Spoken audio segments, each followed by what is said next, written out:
boom, boom, boom, boom, boom, boom, boom, boom, boom, boom, boom, boom.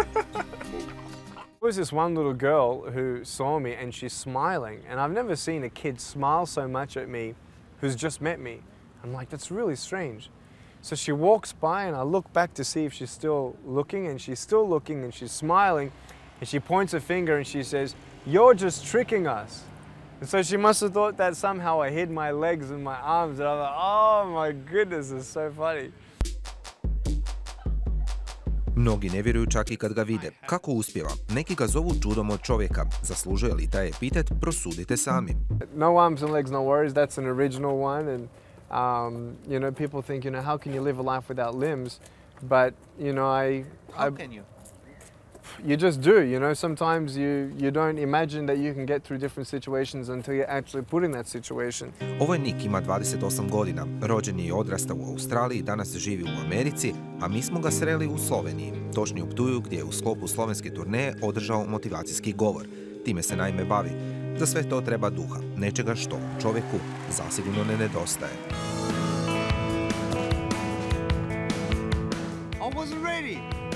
Jeste li vi spremni za čovjeka koji tvrdi mogu sve? Rođen je Australac, no prezime ga odaje. Korijeni su tu u blizini. Porijeklo naime vuče iz Vojvodine. Komarac sve. Wait a second. Watch your hand. Ne volim komarci uopšte.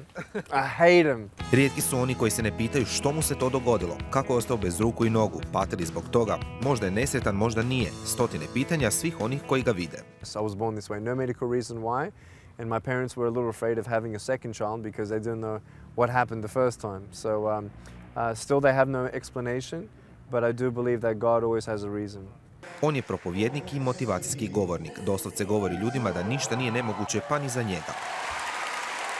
I'm a little foot, I'm actually able to do quite a lot. I type 43 words a minute on a normal computer, and that's how I did my double degree in accounting and financial planning.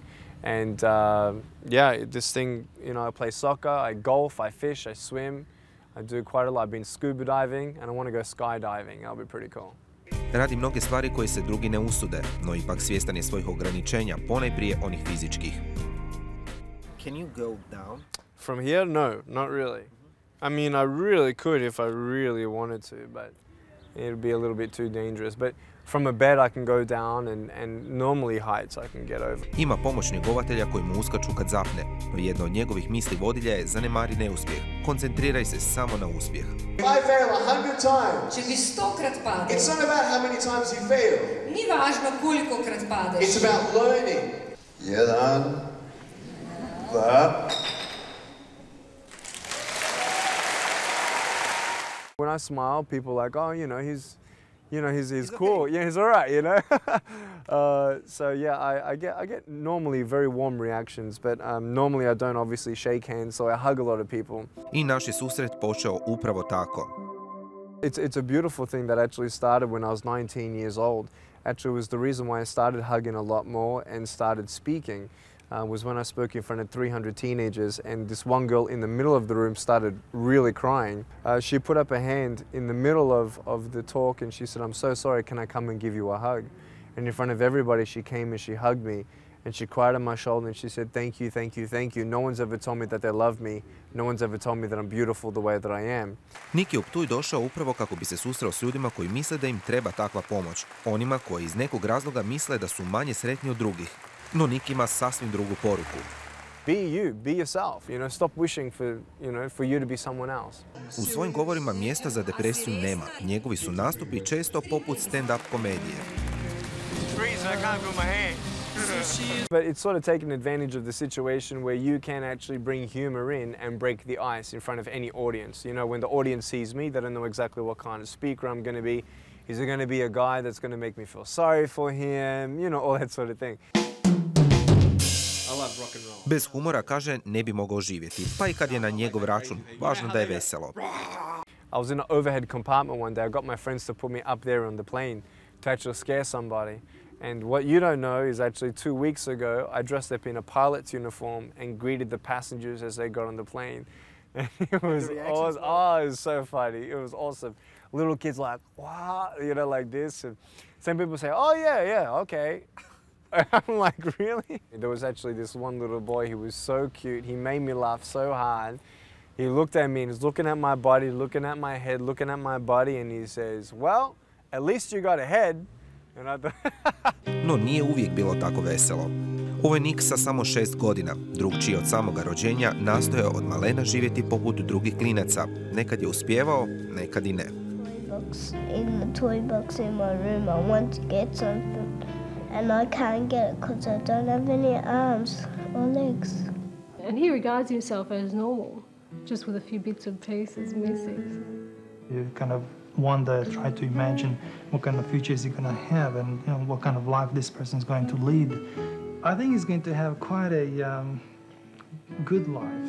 And he loves life, and he rises to the challenge. He works out his own ways of doing things and surprises me constantly. He's a really good kid. He's really great. I wouldn't change him. a lot of kids didn't know exactly how to, approach me. Some people avoided me.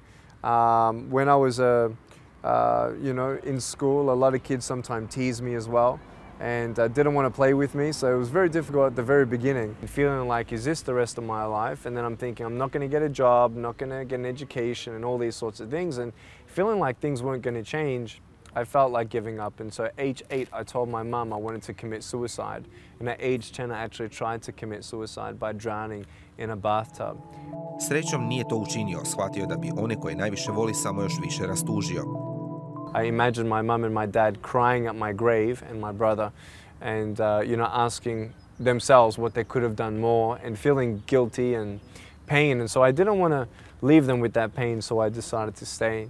Završio je 2 fakulteta, preselio u Kaliforniju, ima pomoćno, živi samostalno, osnovao je svoju tvrtku, govore i seminare drži diljem svijeta. Samo prošle godine na putu je proveo 46 tjedana i održao 270 govora. When you see people crying and, some say, I was actually going to give up until I actually saw your story. So that's what makes it all worth it. Samo jednom se kaže osjetio potpuno bespomoćnim. It was age 13 when I actually sprained my foot playing football. And I couldn't use it for 3 weeks, and it was the first time I really felt disabled. And, I started to count my blessings, started to be thankful for what I did have instead of being angry for what I don't have. I on zaplače, bude ljutit, bijesan, ali kaže nekako se smiri, povuče, razmisli o tome koliko je onih koji su imali manje sreće od njega i na kraju bude zahvalan te nastavi kovati planove za budućnost. One day I'll definitely get married and have kids. And Are you in love? Am I in love? Definitely I'm in love with God. Do you have some special Do I have a lady girlfriend or in the anything? Look, I'm not married yet. Mislite nakon svega da neće uspjeti u svojim planovima? Dok je bio dijete nisu mu davali šanse za nikakav život osim u nekoj instituciji. Koliko je vas učinilo barem dio onoga što je učinio Nick, i to sa zdravim rukama i nogama? Nakon svega, mnogi će možda lupati glavom u zid i shvatiti koliko je većina problema koja nas muči u stvari banalna i kako je jedino ograničenje samo kočnica koja se nalazi u našim glavama.